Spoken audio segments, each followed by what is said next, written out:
merci de nous rejoindre dans ce dernier virage de Studio 210. C'est assez court, mais c'est comme ça. Nous sommes vers la fin. Et donc, nous parlions dimanche dernier de la foi Baha'i. C'est une religion, c'est une communauté. Nous avons reçu les frères et sœurs de ce mouvement religieux, de cette religion, ici avec nous dans Studio 210. C'était dans Aréam, aujourd'hui Aréam encore, autour de cette religion. Mais ici, nous allons parler du bicentenaire de la naissance du Bab. On nous avait expliqué qui était le Bab dernièrement. Et nous avons aussi parlé du prophète Baha'u'llah qui, en quelque sorte, continue la mission du Bab, mais à sa manière. Bonjour. Bonjour.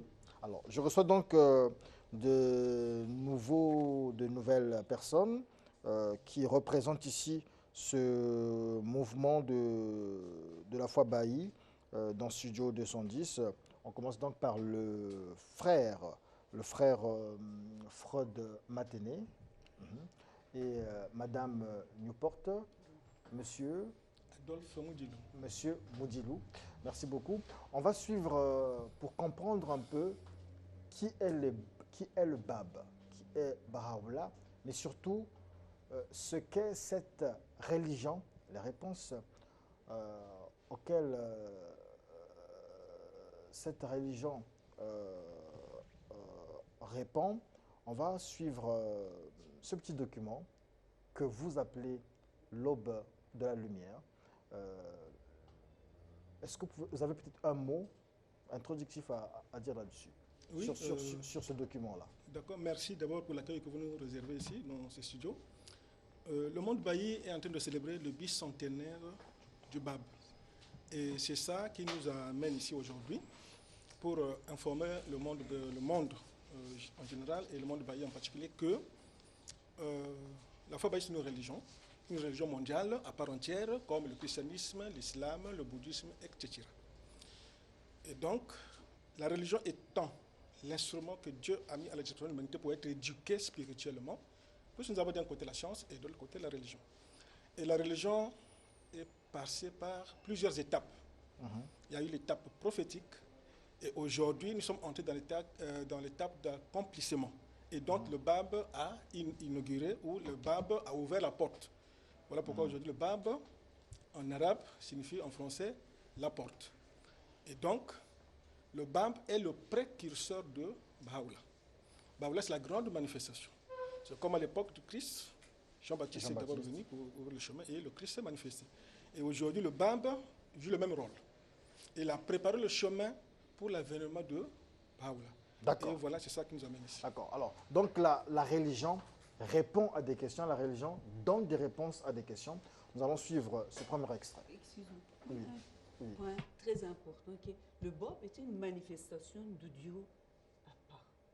Ça veut dire qu'il avait des livres, beaucoup de révélations qui étaient tellement intenses dans le monde et a changé complètement la communauté iranienne. D'accord, merci.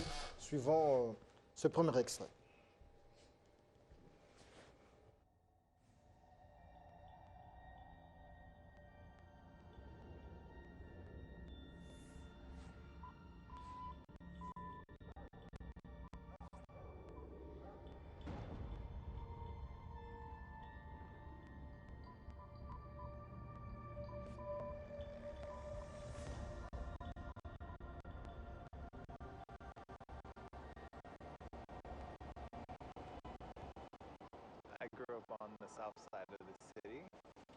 J'ai grandi dans le sud de la ville. J'ai été élevé par une mère noire et un père blanc. Et j'ai surtout grandi avec ma mère. On a surtout vécu dans des quartiers noirs. J'ai été dans des écoles entièrement afro-américaines. Il y a des afro-américains qui sont actuellement opprimés par ce système, qui n'a pas été conçu au départ pour leur prospérité.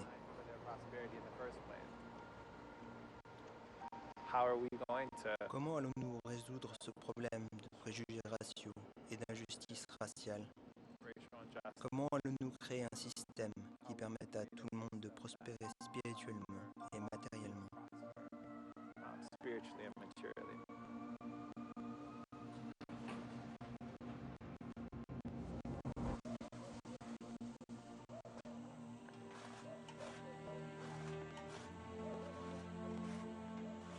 हाम्रो क्षेत्रमा Dans notre région, les personnes des classes supérieures qui travaillent pour le gouvernement, dans des écoles et des espaces publics, sont toujours en position d'autorité. आफ्नो सबै कार्यहरू चलाउने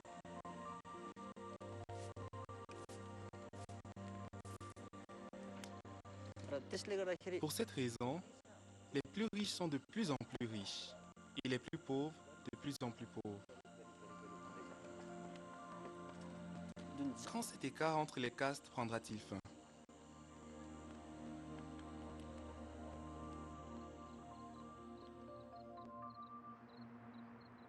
Mi familia en particular es como de estas. Ma famille en particulier fait partie de ces familles traditionnelles chiliennes. La religion et la vie communautaire ont toujours été très présentes. Estuvo como muy presente. Yo creía que Je pensais qu'il n'y avait pas de place pour remettre en cause ces traditions qu'on ne faisait que répéter. veníamos como repitiendo.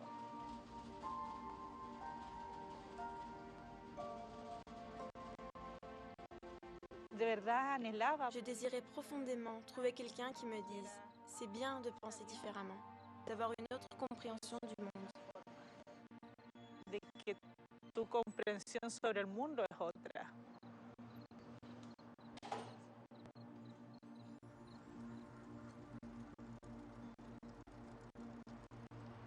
When I think of my childhood or I think of my adolescence, Quand je pense à mon enfance ou à mon adolescence, society, c'était une société violente et divisée, the way that was et ça s'exprimait par la guerre. Souvent, les personnes que tu connaissais étaient tuées. you knew got killed. Because it's everywhere. Puisque c'est partout, il est très difficile d'avoir une vision de la vie qui transcende ce qui se passe. J'ai commencé à poser des questions sur la manière dont on vivait dans ce pays. Pourquoi est-on une société en guerre? Nous ne semblons pas si différents. Why are we? Sommes-nous si différents? We don't seem so different. Are we so different?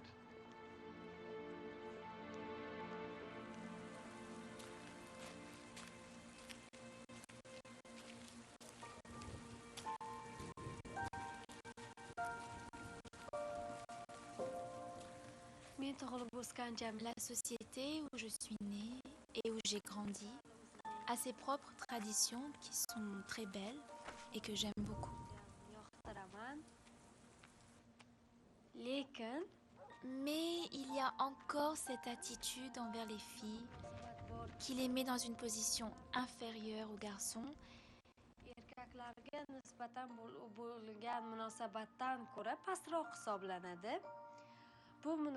Et cette attitude devient pour les filles un obstacle à la poursuite de leur éducation et au développement complet de leurs capacités.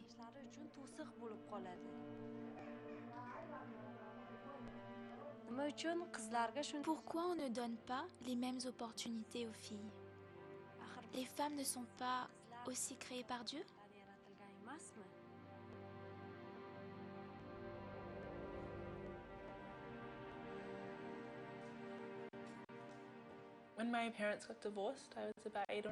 Lorsque mes parents ont divorcé, j'avais 8 ou 9 ans.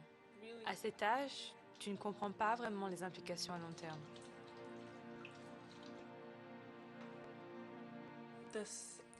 Cette union, qui a été une source de vie, se brise. Je me demande comment ces émotions de peur, de colère, de rancœur et d'impuissance, comment elles mènent à la joie, à l'espoir.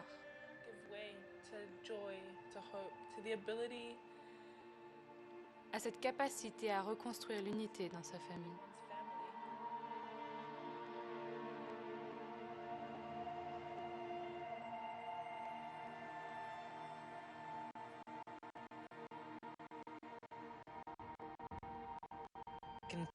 j'étais perdu, sans but.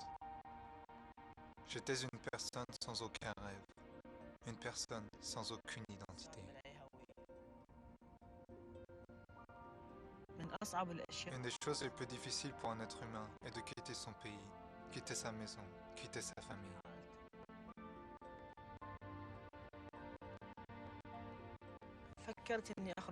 J'ai décidé de quitter l'Irak pour un certain nombre de raisons, spirituelles et matérielles.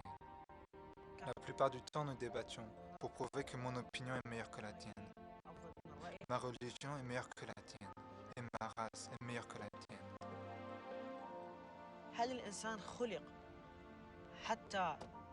Est-ce que l'être humain a été créé pour développer son âme ou pour causer des destructions et créer des conflits qui n'ont pas de solution ni d'objectif commun?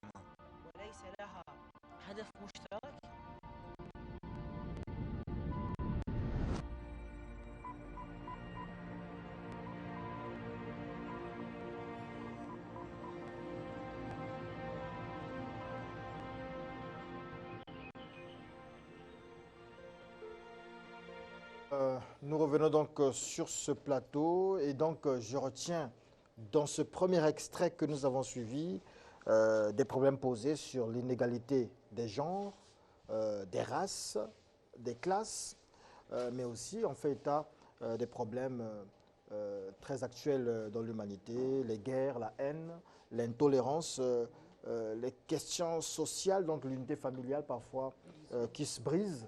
Et donc, ça, ce sont des questions qui sont posées. Est-ce que c'est nous dire ici que la religion donne réponse à tous ces problèmes-là, apporte des solutions à tous ces problèmes-là? Madame de Porte-Douille. C'est bien. La religion est là pour donner réponse à toutes les questions de l'humanité à un temps bien déterminé.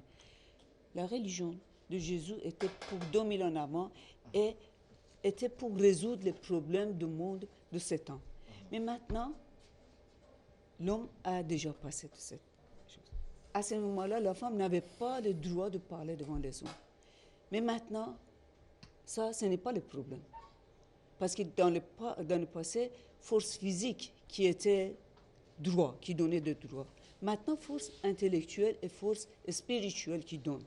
Mais c'est pour cela que maintenant, le problème n'est pas être résolu par ce que 2000 ans avant, Dieu a dit. Maintenant, Dieu est en train de dire différemment que tous les êtres humains sont des mêmes. Il n'y a pas de différence entre les peuples du monde et les femmes ont tous les droits de parler et de comprendre, d'avancer. Parce que force spirituelle et intellectuelle n'est pas dépendante de cette force physique. D'accord. Monsieur Adolphe Boudilou, il y a une question d'un téléspectateur, il dit quels sont les avantages de cette religion? Donc il parle de la religion de la foi Baha'i. Quels sont les avantages en un mot? Mais la religion n'a que des avantages. La religion n'a pas d'inconvénients. Votre religion particulièrement? Oui, mais les avantages ici, c'est comme je disais au départ que la foi Baha'i vient pour rehausser le niveau spirituel de l'humanité. Vous voyez. Donc, l'avantage ici, c'est que c'est une religion qui n'a pas de clergé. Il n'y a pas de pasteur, il n'y a pas de prêtre, il n'y a pas de baptême. Donc, tu es libre d'exercer ta foi comme tu veux. D'accord. Ok, merci beaucoup. Freud Matené, la suite de ce que nous allons suivre, ça nous parle de quoi concrètement? Ça va nous parler sur des activités que les Bahis organisent au sein de la religion Baha'i. Vous voyez, donc ça parle des activités des plus jeunes, des classes d'enfants, pour tout le développement de l'humanité, la vie communautaire, la vie familiale, etc. Mais bien avant, ça nous parle surtout du Bab. Surtout du Bab, puisqu'il est le précurseur de Baha'u'llah. Et nous fêtons le bicentenaire du Bab. D'accord. Nous allons suivre cet extrait.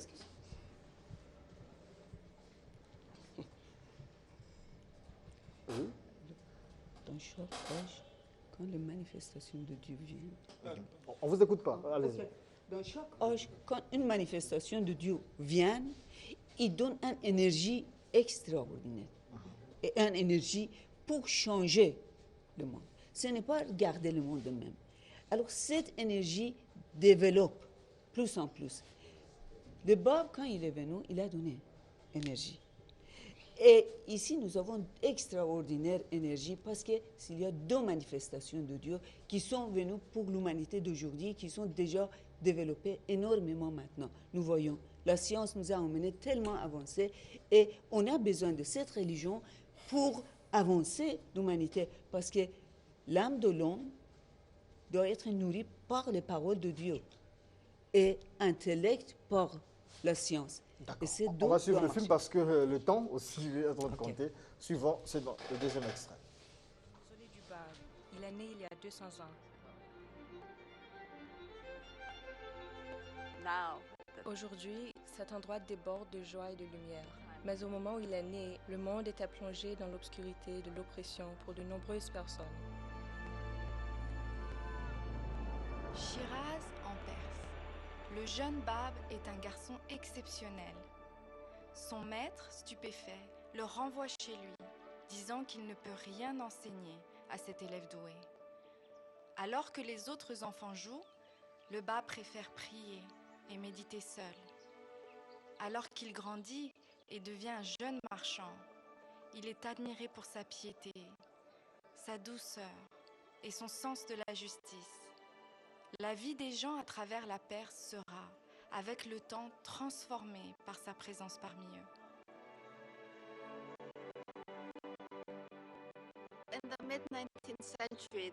Au milieu du 19e siècle, il y avait un sentiment mondial d'attente messianique.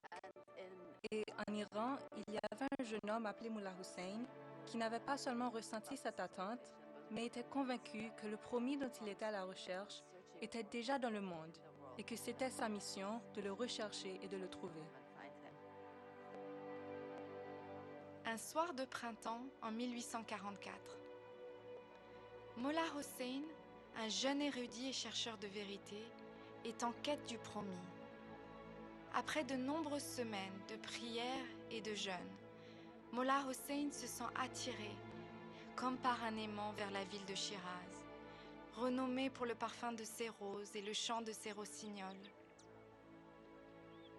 Au crépuscule, alors qu'il arrive épuisé aux portes de la ville, un jeune homme rayonnant s'approche de Mullah Hussein et le salue comme s'il était un ami de longue date. Comblé par cet accueil, Mullah Hussein accepte l'invitation de cet étranger et se rend chez lui.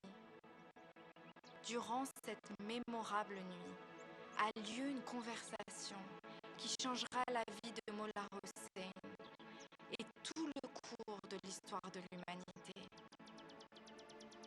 Alors que la conversation continue jusqu'aux premières heures du matin, Mullah Hussein est stupéfait de découvrir que chaque réponse qu'il reçoit à ses questions appuie sans l'ombre d'un doute l'affirmation de son hôte, qu'il est le Bab, le promis, inconnu d'un monde endormi.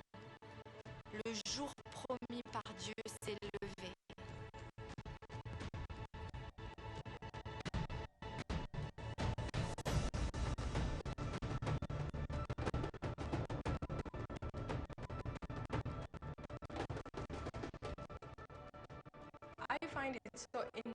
Je trouve si intéressant qu'immédiatement après la déclaration du Bab à Shiraz, en Perse à cette époque, de l'autre côté du monde, Samuel Morse envoyait son tout premier code Morse de Washington DC à Baltimore.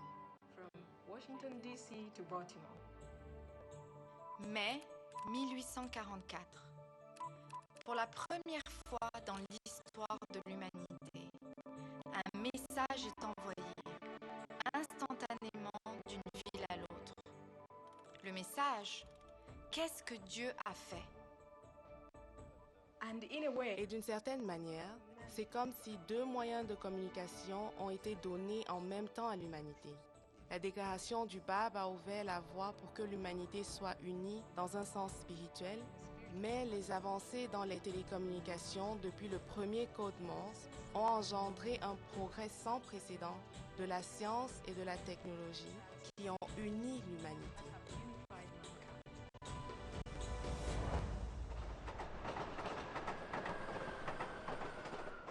La première fois que j'ai entendu parler des enseignements, c'était ici, à Vienne. Au départ, je n'étais pas intéressé.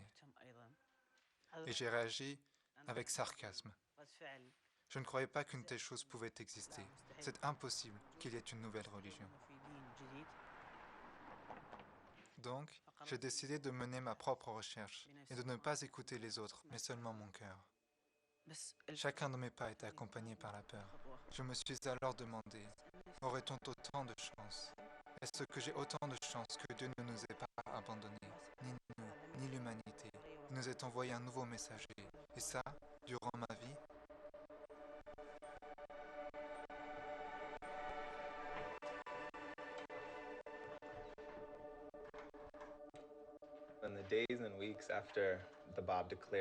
Dans les jours et semaines suivant la déclaration de la mission du Bab à Mullah Hussein, plusieurs autres personnes ont reconnu le Bab indépendamment, et le Bab les envoya dans différentes provinces pour répandre ses enseignements. Des milliers ont répondu, mais les autorités ont été alarmées. Certains ont contesté la validité des enseignements du Bab, tandis que d'autres étaient très attirés par ces enseignements. But there were also some that were very attracted to these teachings.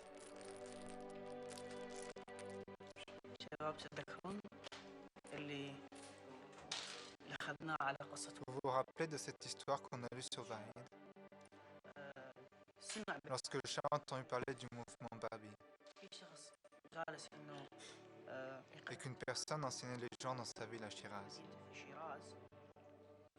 il décida d'envoyer quelqu'un, Vahid, qui faisait partie des plus érudits d'Iran à cette époque, en droit, sciences et religion, et était un homme distingué, respecté par le Shah et la société iranienne.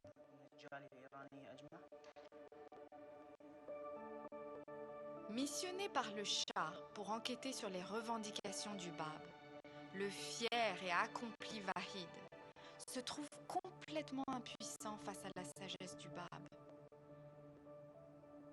Après leur troisième entretien, Vahid décide de tourner le dos à son statut terrestre et de consacrer sa vie entière au service du Bab. Comme des milliers d'autres, l'acceptation du Bab par Vahid et sa dévotion envers lui l'amèneront à offrir sa vie même à la cause qu'il avait embrassée.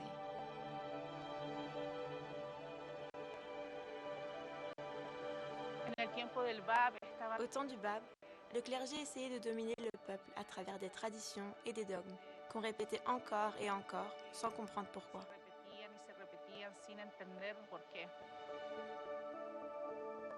Tout évolue, et cette évolution s'applique aussi à la religion. Alors, reconnaître ces récentes manifestations libère l'âme et nous rapproche du Créateur.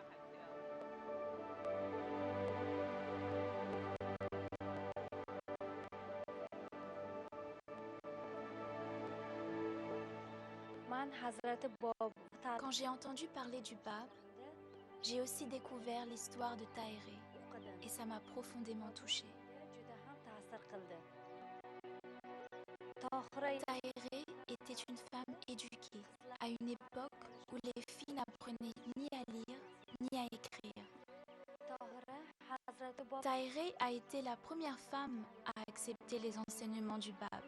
Elle comprit que ces enseignements étaient différents de ceux du passé et marquèrent l'aube d'une nouvelle ère.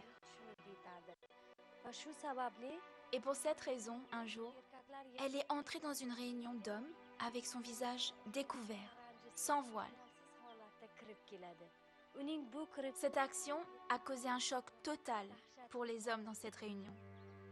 Mais en faisant cela, Tahiré a démontré qu'il était maintenant temps de se débarrasser des préjugés et des superstitions du passé et de passer à un nouveau jour.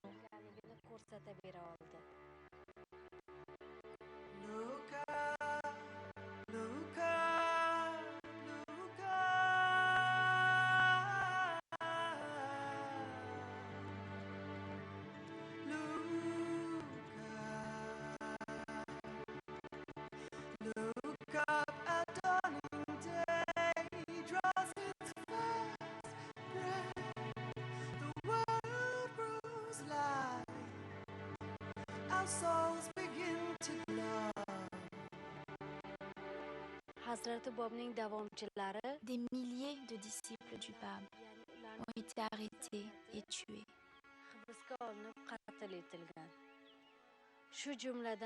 Tahiré elle-même a été arrêtée et brutalement assassinée. Il est dit qu'avant son exécution, elle a dit « Vous pouvez me tuer quand vous voulez, mais vous ne pourrez jamais empêcher l'émancipation des femmes. »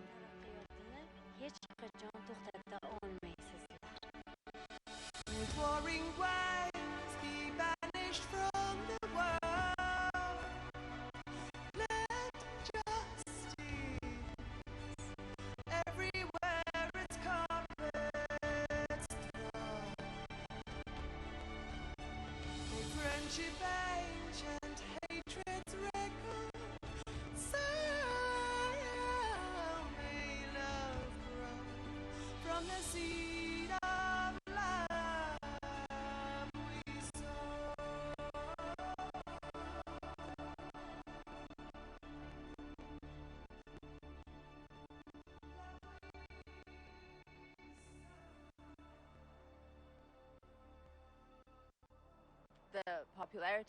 La popularité du Bab grandit au point où les autorités ne voyaient finalement aucune autre manière d'arrêter l'expansion de sa foi que par son exécution. Donc, en 1850, l'ordre de son exécution a été ordonné.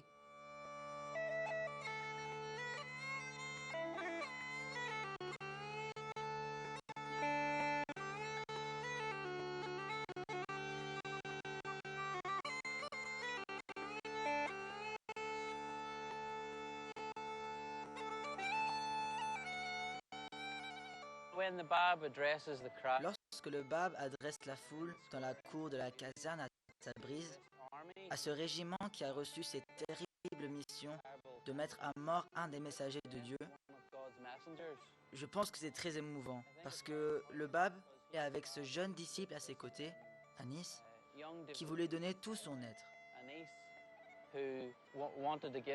Puis, le Bab utilise Anis comme un exemple pour la foule. Si vous aviez cru en moi, ô génération rebelle, chacun d'entre vous aurait suivi l'exemple de ce jeune homme qui était supérieur à la plupart d'entre vous. Le jour viendra où vous me reconnaîtrez. Ce jour-là, j'aurai cessé d'être parmi vous.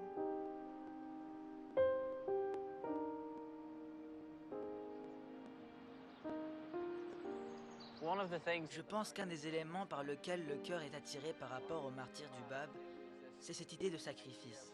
Sa seule motivation était de porter le message de Dieu à l'humanité.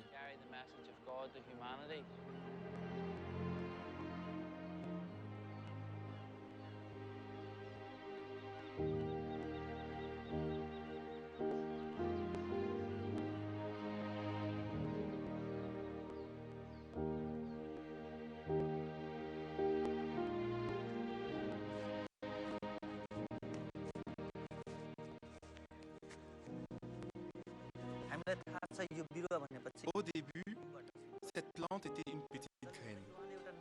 Puis, la graine a germé pour devenir une plante.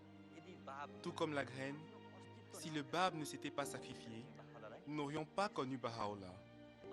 Le Bab signifie la porte. Il est venu ouvrir la voie à une nouvelle révélation pour amener une nouvelle civilisation.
Les autorités pensaient avoir éteint la lumière du Bab, mais en réalité, avec son exécution, un nouveau pouvoir a été libéré dans le monde. Il a définitivement rompu avec le passé et préparé la voie pour la venue de celui que Dieu rendra manifeste, Baha'u'llah. Bagdad, avril 1863. Baha'u'llah, l'un des quelques éminents disciples du Bab à survivre au massacre des années précédentes, déclare à ses compagnons qu'il est le grand éducateur divin, annoncé par le Bab. Pendant les 3 décennies suivantes, une révélation divine s'est déversée sans interruption de la plume de Baha'u'llah, inspirant les personnes de tout milieu à découvrir leurs nobles qualités et à créer un nouveau modèle de vie. Afin d'apporter ses enseignements à l'humanité, Baha'u'llah a enduré l'emprisonnement, la torture et l'exil. Mais la lumière allumée par le Bab, maintenant rallumée et ravivée par Baha'u'llah, ne peut pas être éteinte. Baha'u'llah conseille l'humanité. Ô peuple et fratrie de la terre qui êtes ennemis, tournez-vous vers l'unité, afin que brille sur vous l'éclat de sa lumière.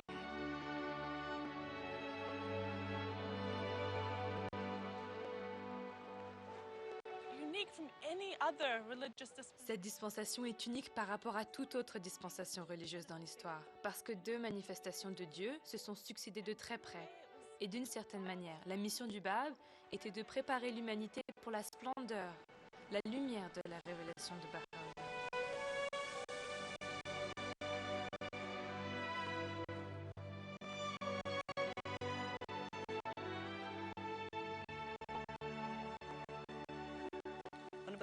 On avait ce préjugé de caste. Mais après avoir reçu les enseignements de Baha'u'llah, on a commencé à penser différemment.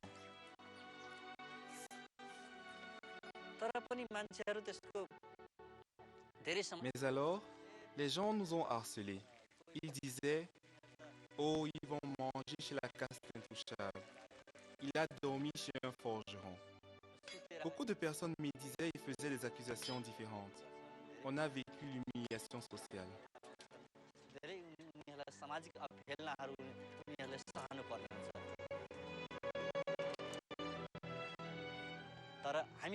Mais on croit que si on ne tolère pas ces humiliations, on ne peut pas progresser.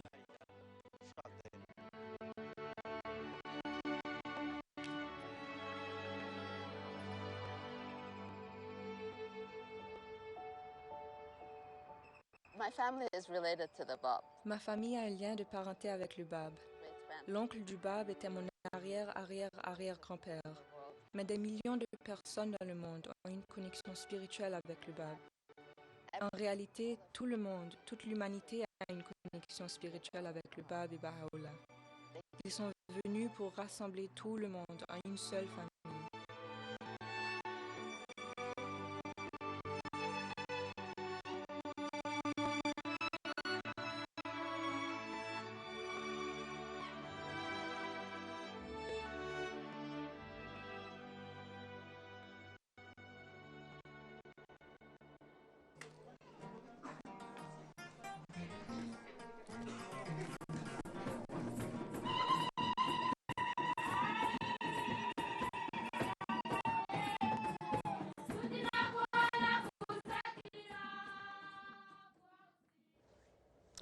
Voilà, merci beaucoup à la réalisation, Rafo Kemba, Tandy Mangani, Jean-Claude Gabiza, Osé Vembe et Gédéon Diaoumba, ainsi que tous ceux qui se trouvent du côté de la régie là-bas. Nous avons suivi donc ce deuxième extrait.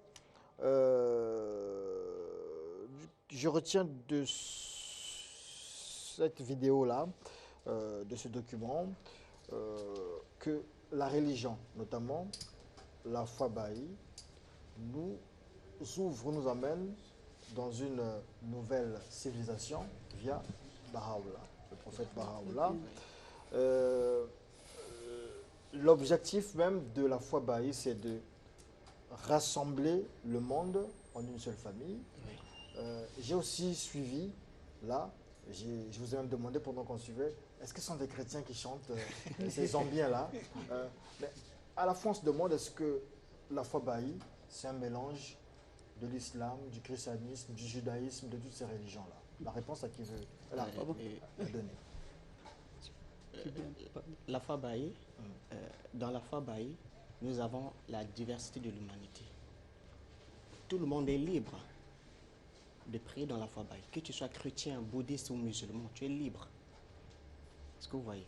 Donc, dans la foi, la place est réservée à tout un chacun.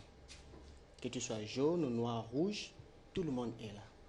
C'est bien que nous avons la recherche indépendante et personnelle de la vérité, comme l'un des principes phares. Et vous-même, vous êtes chrétien ou kimbaniste? Moi, je suis Baha'i. Mais vous pouvez aussi aller prier ailleurs? Non. Je ne vais pas là assister les chrétiens. Parce qu'on a dit tout à l'heure qu'on peut être chrétien et être Baha'i. Non, c'est-à-dire ne pas être chrétien dans le sens que vous pouvez prier avec les Baha'i. Ah d'accord. Est-ce que vous voyez? Vous pouvez être chrétien, mais ça ne vous empêche pas que vous assistez comment est-ce que les Baha'i prient ou priez en communauté avec les Baha'i. Réponse complémentaire? Vous voyez, un enfant qui est, par exemple, arrivé au terminal, il connaît tout ce qui est CP, CE1, CE2, et tous les autres, ils ont dit. OK? Il a toute la connaissance. Maintenant, il n'est pas à CP, il n'est pas à CE1, il n'est pas à... Mais il est à terminal.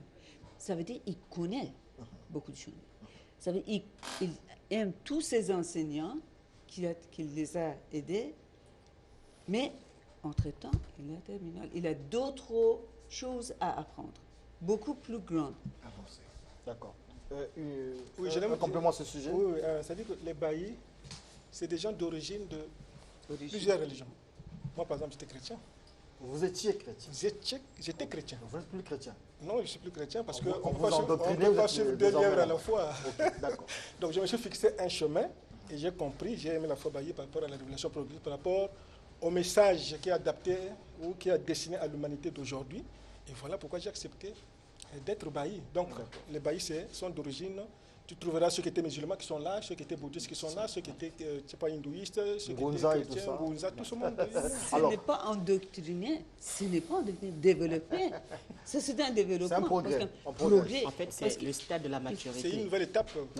En fait, on peut retenir que l'ultime religion, la dernière religion, la vraie religion, c'est la foi Baha'i. Non, pas l'ultime, pas la dernière. Non, non.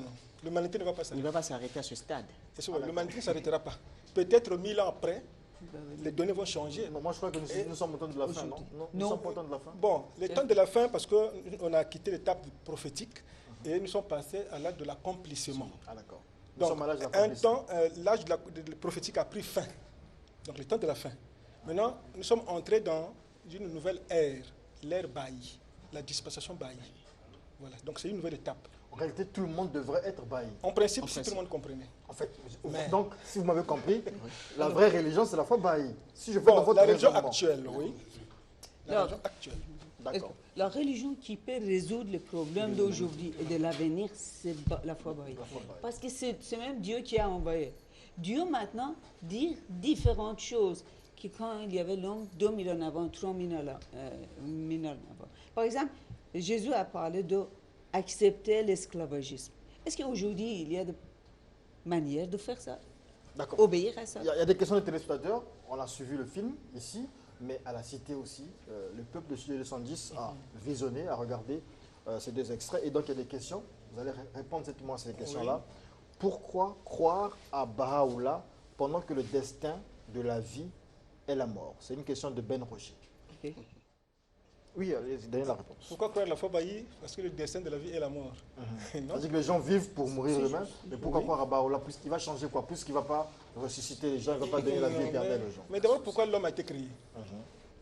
Nous avons été créés pour connaître et adorer Dieu. Et donc, Baha'u'llah dit que l'homme vient à l'existence quand l'âme qui provient du monde de Dieu s'associe avec le corps qui provient du monde de la poussière au moment de la conception. Et ensemble, ils forment un être humain. À la mort, chacun repart à ses origines. L'âme repart au monde spirituel de Dieu et le corps repart à la poussière.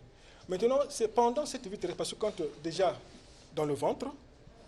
C'est comme si l'homme sait que je vais aller dans un monde où on a besoin des jambes, des oreilles, des yeux, des organes, que je n'utilise pas dans le ventre, mais que j'irai utiliser après la naissance. Donc, ce qu'on appelle les facultés physiques. Maintenant, une fois né, tu commences maintenant à exploiter ces facultés physiques-là.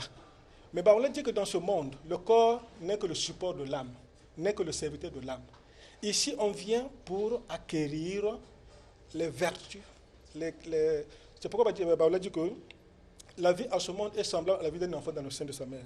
Les pouvoirs spirituels, intellectuels et moraux qu'un homme développe ici sur cette terre seront, avec l'aide de Dieu, les membres et organes dont l'âme aura besoin dans le monde qui sont au-delà de ce monde.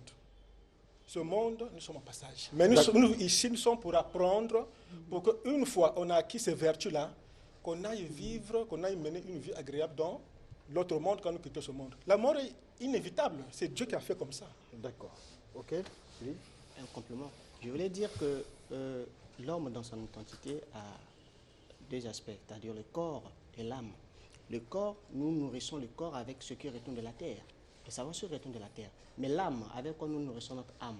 Mais c'est avec la prière, avec les vertus spirituelles, les qualités spirituelles. D'accord, ok. Béranger depuis Pointe-Noire demande, y a-t-il manifestation du Saint-Esprit et des anges dans la religion Baha'i? L'homme ne peut pas acquérir le Holy Spirit, le Saint-Esprit. On ne peut pas acquérir. C'est destiné à ces êtres spéciaux comme manifestation de Dieu, comme Jésus, Moïse, Baha'u'llah, et Bouddha. C'est réservé aux prophètes de Dieu, aux messagers de Dieu. Pour que, dès qu'ils ont des Saint-Esprit, ça veut dire qu'ils entendent Dieu. L'homme ne peut pas connaître et entendre Dieu, pas du tout. Mais dès qu'il reçoit, il diffuse, il dit ce que Dieu a dit à l'humanité. C'est pour cela que l'homme doit écouter et obéir à ce qu'il dit. Et s'il fait ça, alors la vie de l'homme, c'est une vie éternelle. Parce que le monde de l'esprit de Dieu, le monde de Dieu qui est spirituel, beaucoup d'innombrables mondes existent. C'est pour cela que l'homme doit passer par tout ça. Nous avons un ami qui est au Bénin, je pense que c'est le Bénin, 229 c'est le Bénin.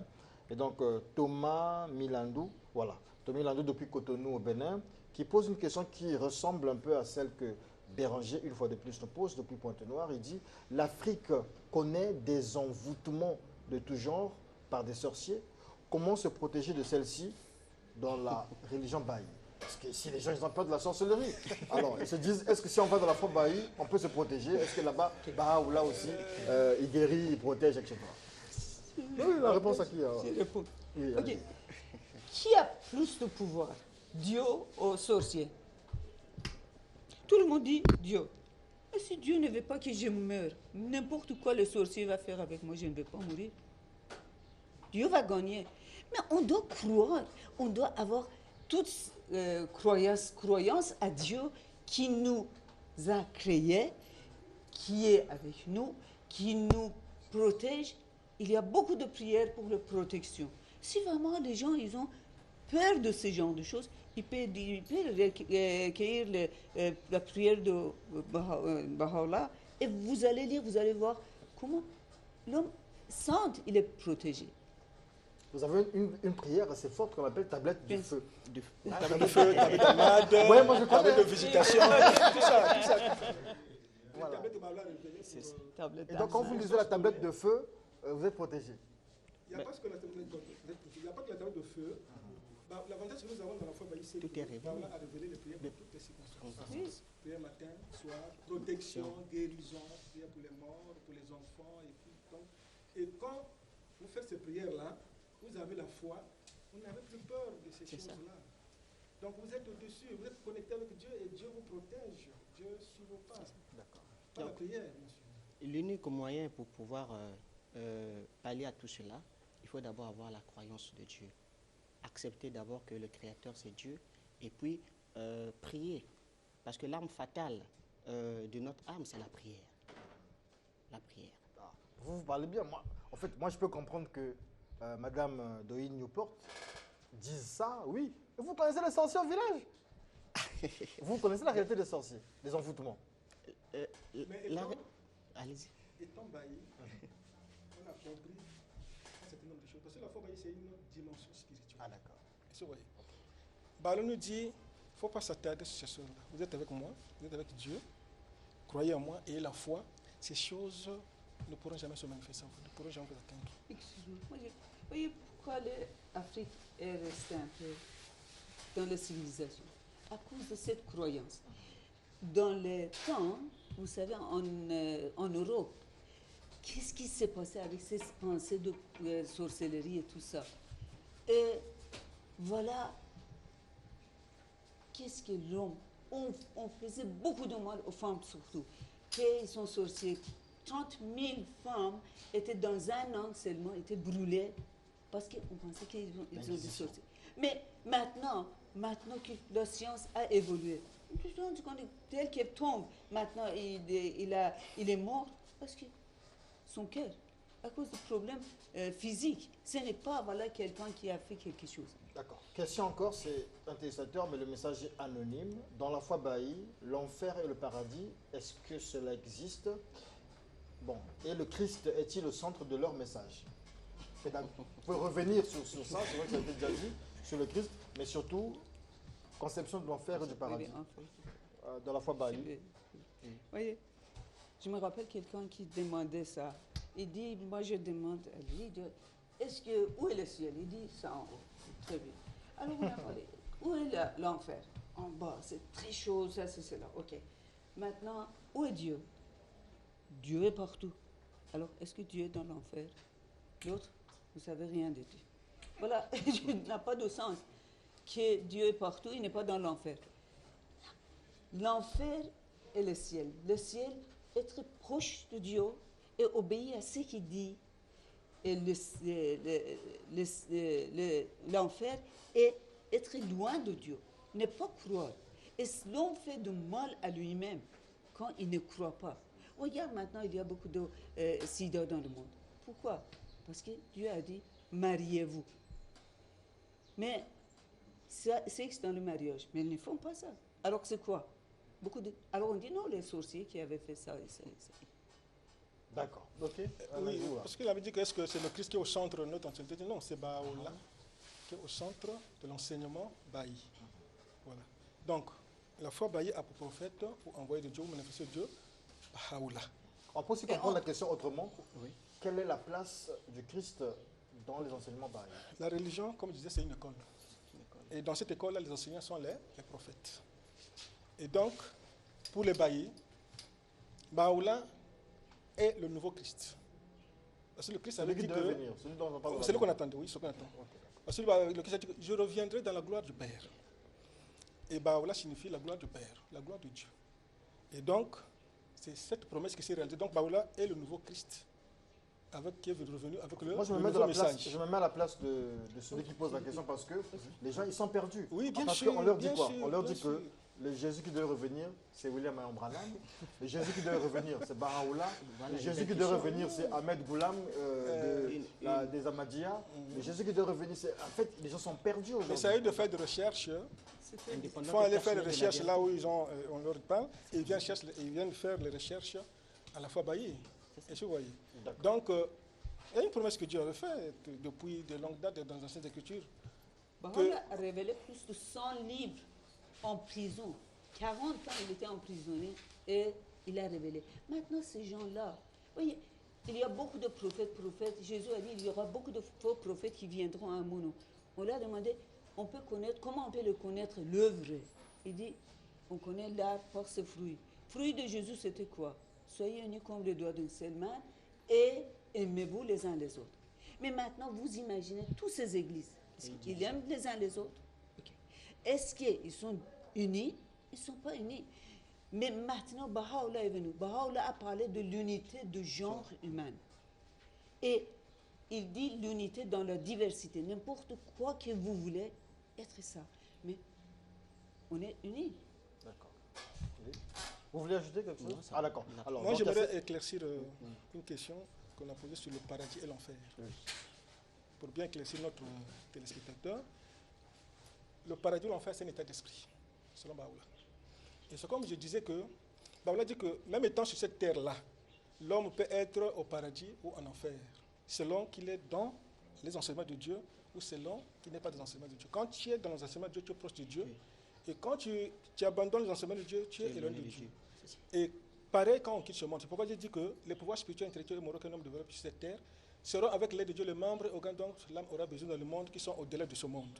Donc ça veut dire que si toi tu t'es préparé debout ici, c'est comme aujourd'hui, c'est qu'un homme, on ne sait jamais, il faut que j'apprenne l'anglais parce qu'on ne sait jamais l'avenir. Bon, maintenant, si une opportunité se présente, toi tu ne connais pas l'anglais, l'autre connaît l'anglais, qui aura plus d'avantages? Donc quand on quitte ce monde, tu as acquis les vertus, tous ces pouvoirs-là que tu as développés. Et quand tu arrives dans notre monde, pour toi, tu es au paradis. D'accord. Quel est le livre sacré de la foi Baha'i? C'est un anonyme depuis Pointe-Noire. Le Kitabi Akdas. Le Kitabi Akdas, le livre très saint. Le livre qu'on m'a offert là? Oui, voilà. D'accord. On m'a aussi offert le cadet de prière. On a le livre de prière, on a 100 livres. D'accord. Alors, dans la religion Baha'i, selon ce que nous disions tout à l'heure, le téléspectateur n'a pas compris, donc il voudrait comprendre, est-ce qu'il n'y aura pas de temps de la fin? Est-ce qu'il n'y aura pas de temps de la fin? Parce que les chrétiens, ils disent que le temps de la fin, c'est la fin, puis voilà. Le jugement et tout ça. Ok. Jésus a dit, je suis la lumière du monde. Est-ce qu'il a éclaté la lumière? Non. Alors, à ce moment-là, quand il parlait en parabole. Ça, on doit savoir. Et quand il dit la fin du monde, ça veut dire chaque religion a un commencement et une fin. La fin d'une civilisation. La fin d'une civilisation. Et cette civilisation détermine alors l'autre qui va commencer. Et c'est pour cela que la fin du monde, qu'il dit les morts vont ressusciter. Ressusciter comment? Combien de morts que Jésus a fait ressusciter? Ça veut dire mort spirituelle. Nous avons deux vies, vie physique, vie spirituelle. Et ces gens qui ne croyaient pas à tout ça, mais maintenant ils reviennent à la croyance et ils vivent et ils ont une vie éternelle. Et ça c'est voilà cette croyance qu'on peut dire. Et puis pour compléter ce qu'a dit Maman, le temps de la fin, c'est quand la religion arrive, la religion présidente arrive à sa fin. Maintenant, quand on parle de jugement, même le Christ a dit, celui qui croit en moi n'est point jugé, mais celui qui ne croit pas en moi est déjà jugé. Ça veut dire qu'aujourd'hui, si tu crois à Bahá'u'lláh, tu n'es pas jugé. Et si tu te détournes de lui, c'est ton jugement.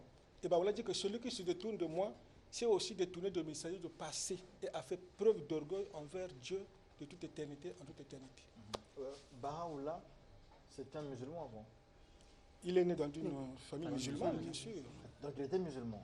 On peut dire, c'est comme le Christ, il est né dans la religion juive et après, quand l'heure de la mission est arrivée, il s'est démarqué, il s'est manifesté. La civilisation évolue, la religion évolue. De la même manière que la science évolue, c'est de la même manière aussi que la religion évolue. Comme une école que nous avons dit en amont.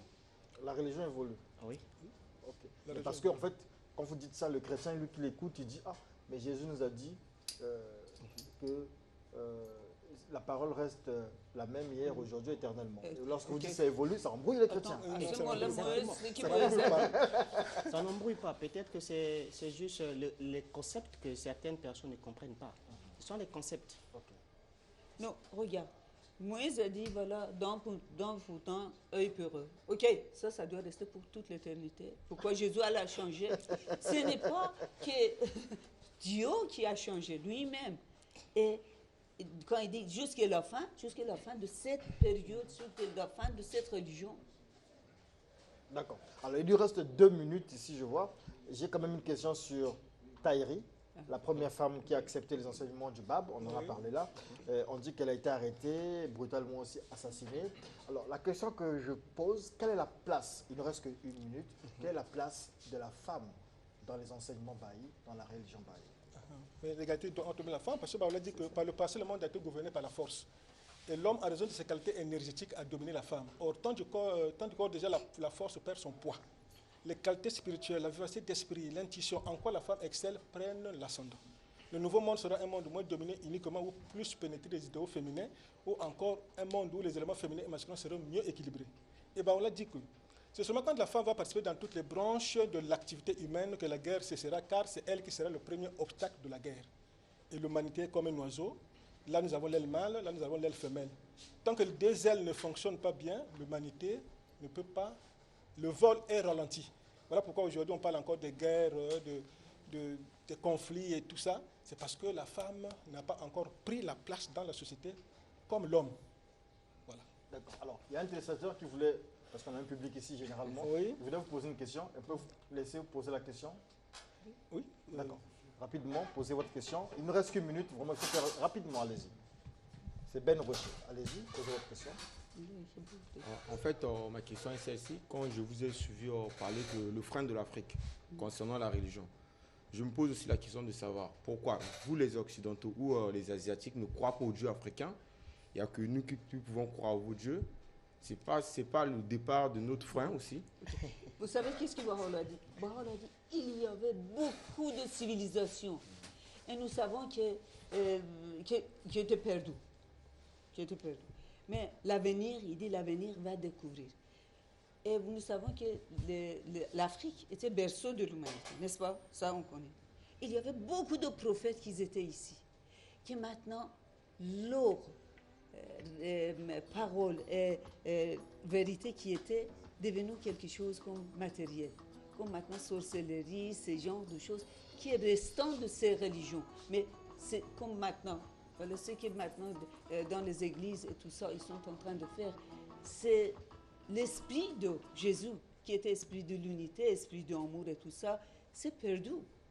Et maintenant, un peu de cérémonie et de choses qui restent.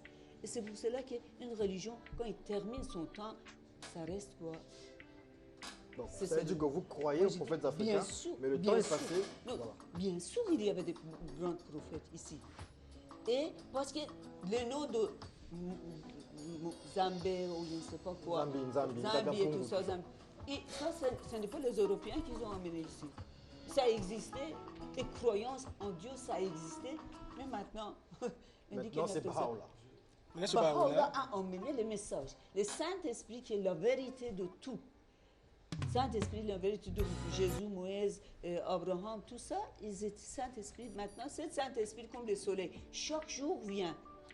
Chaque jour vient, mais le nom du jour, ça c'est la fin de l'émission. Moins de 3 secondes, allez-y rapidement. Oui, le bicentenaire se fête dans les communautés. Et c'est le 29 et le 30. Dans toutes les communautés. Oui, 29 et 30 octobre, dans toutes les communautés locales. Et puis dans les familles. Et ceux qui veulent connaître plus de la foi Baha'i, s'ils venez au centre Baha'i, derrière le commissariat central. Derrière le commissariat central, vers la présidence, voilà. Le siège de la foi Baha'i est là-bas. On vous dit merci de nous avoir suivis, c'était Studio 210.